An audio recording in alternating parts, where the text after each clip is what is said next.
ថ្ងៃនេះជាថ្ងៃខួបកំណើតរបស់ខ្ញុំតើអ្នកគ្រូនឹងមកដល់ពេលណាបន្តិចទៀតមកដល់ហើយអ្នកមកដល់ហើយអញ្ជើញចូលអ្នកគ្រូអញ្ជើញចូលមក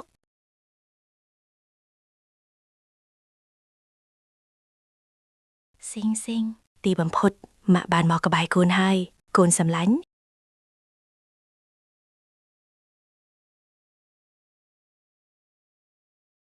រីករាយថ្ងៃខួបកំណើតវ៉ាវអរគុណអ្នកគ្រូខ្ញុំនាំអ្នកគ្រូទៅមើលប្រដាប់ក្មេងលេងរបស់ខ្ញុំលឿនឡើងចា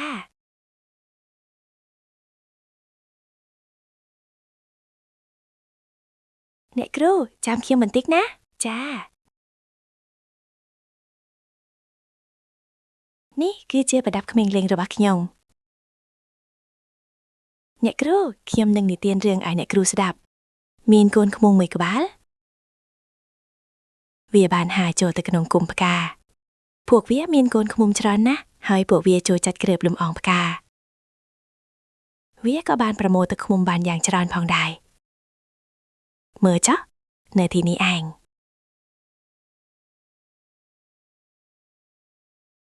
នេះគឺជារឿងមួយក៏គាត់កំពុងតាមស៊ើបអង្កេតឃ្យូមែនទេអ៊ីយ៉ន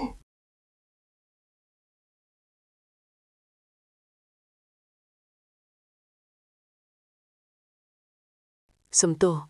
នេះគឺករណីមួយចំនួនដែលខ្ញុំបានប្រមូលចំណងចំណូលចិត្តទួយមួយចំនួនខ្ជិងស៊ីងប្រហែលជាមិនដឹងថាវាជាអ្វីទេទើបបានជានាំយកវាមកកុំបារម្ភអី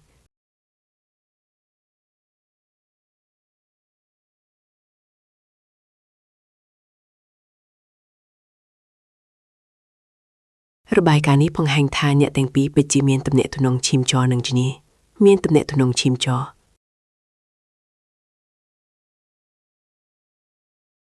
កាលពីចំនួននោះឯងមិនបានធ្វើតាមបញ្ជាក់របស់ខ្ញុំក្នុងការសម្លាប់ខ្ជិងស៊ីងនោះទេមិនដែរ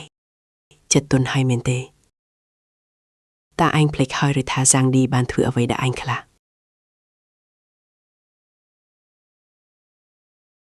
ទៅយករូបថតទាំងពីរសន្លឹកនេះផ្ញើតាមក្រុមហ៊ុនដឹកជញ្ជូនឲ្យខ្ញុំរឿងល្អទើបតែចាប់ផ្ដើមប៉ុណ្ណោះ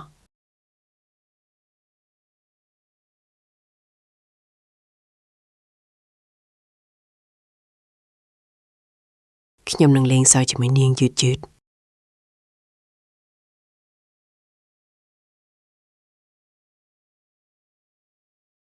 រីករាយថ្ងៃកំណើតគុណសម្លាញ់វ៉ាវតោះពួកយើងច្រៀងបទរីករាយថ្ងៃកំណើតជាមួយគ្នាល្អទេចារីករាយថ្ងៃកំណើតចំបំធ្វើបោកទ្វារមកហើយតើជាអ្នកណាតាដាធ្ញាក់ផ្អើលទេហេតុអ្វីបានជាញាក់មកទីនេះស៊ីងម៉ាក់មកហើយរីករាយថ្ងៃកំណើតគុណសម្លាញ់ទីនេះមិនស្វាគមន៍អ្នកទេសូមចាក់ចេញជាបន្ទាន់ប្តីសម្លាញ់បងធ្វើឲ្យអូនឈឺហើយតើបងនឹកអូនទេខ្ញុំប្រាប់អ្នកហើយថាកុំមករំខានជីវិតពួកយើងទៀតបើមិនព្រមទៅឃុំនឹងហៅសន្តិសុខខ្ញុំប្រាប់ថាខ្ញុំត្រឡប់មកវិញហើយម្យ៉ាងទៀតថ្ងៃកំណើតកូនស្រីពួកយើងម៉ាក់មិចនឹងអាចមិនមកបានទេ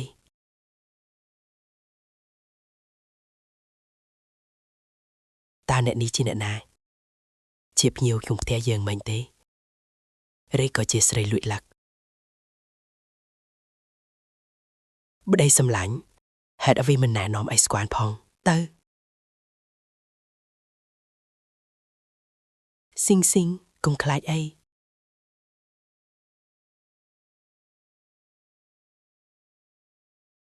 សុំទោសផងខ្ញុំក៏មិនដឹងថាថ្ងៃនេះនាងនឹងមកដែរ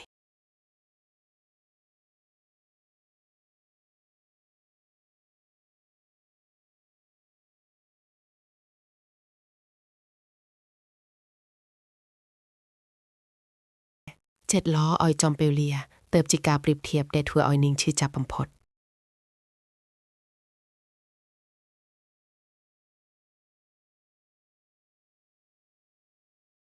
ស្រីកំប៉ិចកំពកកុំសង្ឃឹមថាអាចបំផ្លាញខ្ញុំនឹងទូលីបានឯសោះណែរបស់ផ្ញើឲ្យបន្ទុក902មែនទេឲ្យមកខ្ញុំជាម្ចាស់ស្រីនៅផ្ទះនេះអញ្ចឹងសូមជួយសញ្ញានៅទីនេះបន្តិច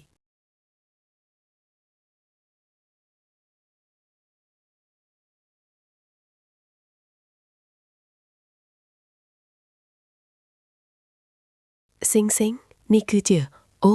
ตามปุดคือแบบนี้ซะ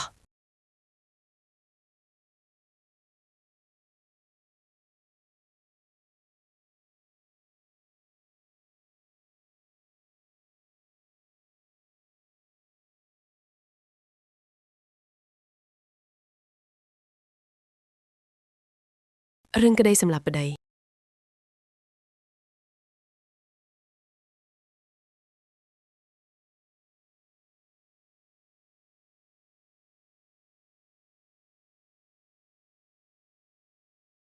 อัลโหลលោកនាយកគឺបែបនេះពីថ្ងៃនេះខ្ញុំចង់រៀបចំឯកសារចូលរៀនឲ្យស៊ីងស៊ីងខ្ញុំចង់បញ្ជាក់ថាស៊ីងស៊ីងពិតជាក្មេងកំប្រាមែនទេ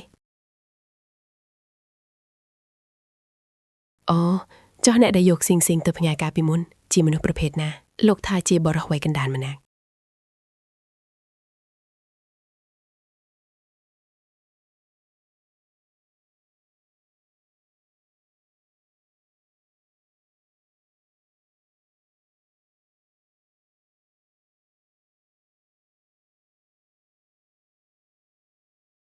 ចៅឈៀងមើលទៅគឺខ្ញុំគិតច្រើនពេកហើយ